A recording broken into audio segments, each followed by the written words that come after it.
Money means that JK Rowling can afford to do her Christmas shopping in Tiffany. There's a new puff that we have. It's wonderful. It's great. Yeah.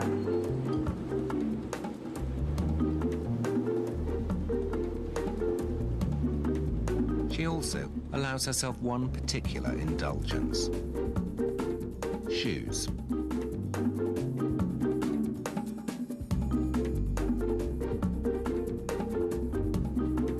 Why do girls love shoes so much? I want all of those. You're really nice. Do you worry about people asking you for money all the time? No. Do they? Honestly. Strangers write to me and ask for money. A lot. And sometimes I've given it. But with people that I know, it does change your relationships. Anyone who says differently is a fool or a liar. It does add a dimension to your relationships when your status changes initially, I think. But now, as time's gone on, I think my friends have made an adjustment and I've made an adjustment. And my experience is that your best friends are happy to take in the spirit that it's given, and you know, we can all relate pretty much as we ever did. Do you worry that people at some point are going to ask you, though? Is it like a sort of shadow in a conversation? You think, I bet they're going to ask me for money. No, definitely not. Definitely not. I don't walk around at all thinking that everyone wants to get a bit of money from me. Are you leading up to touching me? Do you want a loan?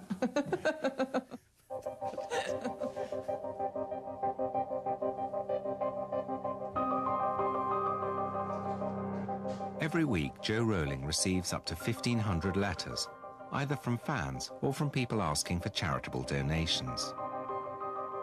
That's over 75,000 letters a year.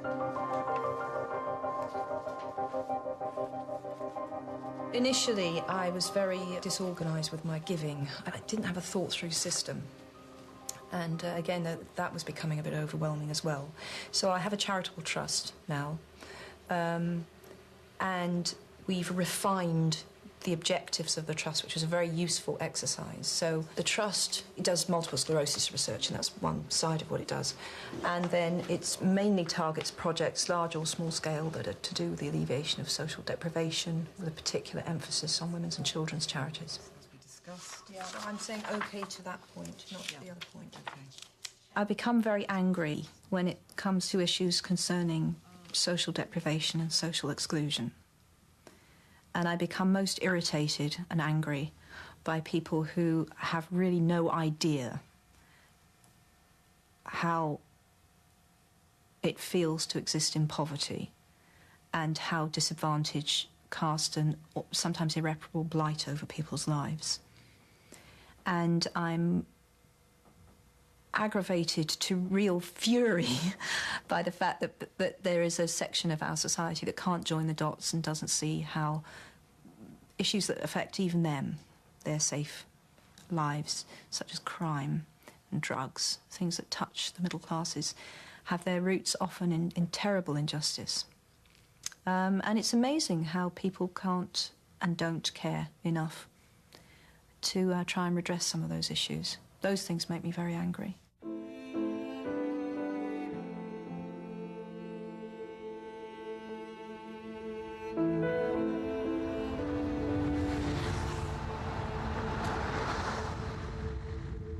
Jo Rowling has given away millions of pounds. She's never forgotten what it was like to have very little money. Amidst all the fame and the trappings of success, it's probably quite easy to lose sight of who she was when she started out.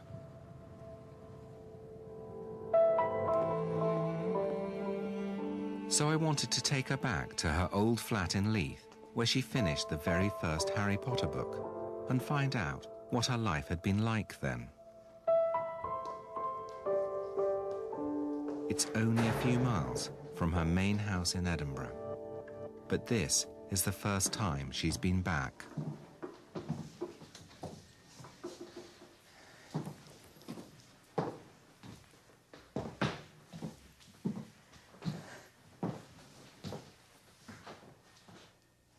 Did you write in here? Mm-hmm.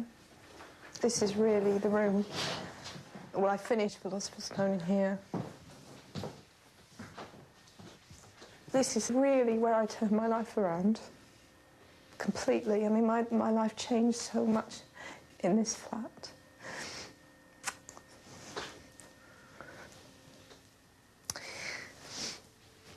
I feel I really became myself here, in that everything was stripped away. I've made such a mess of things, but that was freeing. So I just thought, well, I want to write. So I wrote the book, and what is the worst that can happen? It gets turned down by every publisher in Britain, big deal. So, you know, it's really back to the old time here. My bedroom's a lot, my bedroom, the bedroom is a lot tidier now, God. God, that's much. This was a tip when I lived here. Oh, look, Harry Potter books. Now that's really freaky.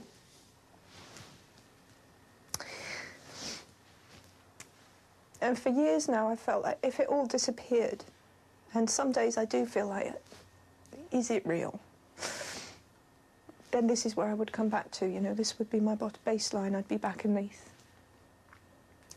And obviously, if I'd known that 10 years, well, was it, yeah, 10 years on, I'd come back here with a film crew, and there would be my published books in someone else's bookcase in this room. I mean, it's really incredible to me. It really, I mean, yes.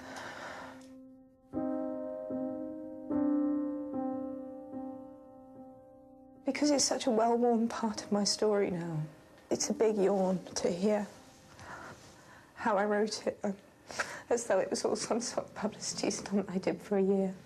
But it was my life, and it was very hard. And I didn't know there was going to be this fairy tale resolution. And I coming back here is just full of ghosts.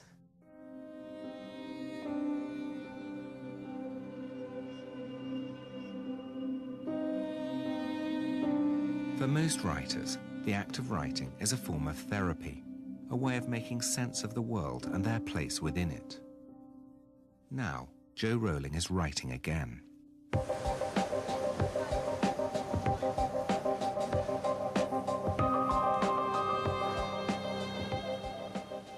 So, Jo, what are you writing now?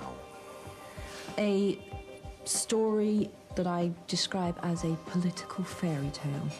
And it's for, I think, slightly younger children, so that will probably be the next thing that I finish. I'm not in a mad hurry to publish. I would like to take my time. Why? Because I've lived with deadlines for 10 years, and I'm currently able to luxuriate in the fact that no one's really expecting it, no one knows anything about it, so I feel as though I've gone right back to the beginning where I was on Philosopher's Stone when it was my private world, and I'd really like to enjoy that sole possession for a while. Political fairy tale. Well, that's all you're prepared to say? I think that's quite a lot, James.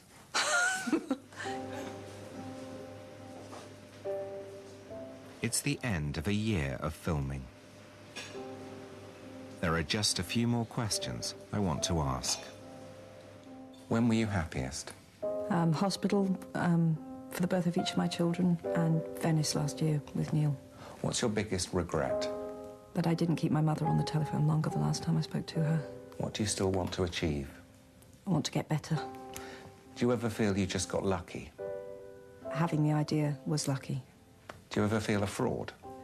Less as I get older, but I have done. What keeps you going? I'm a born trier. Why do you still write? Because I love it and I need it. How would you like to be remembered? As someone who did the best she could with the talent she had.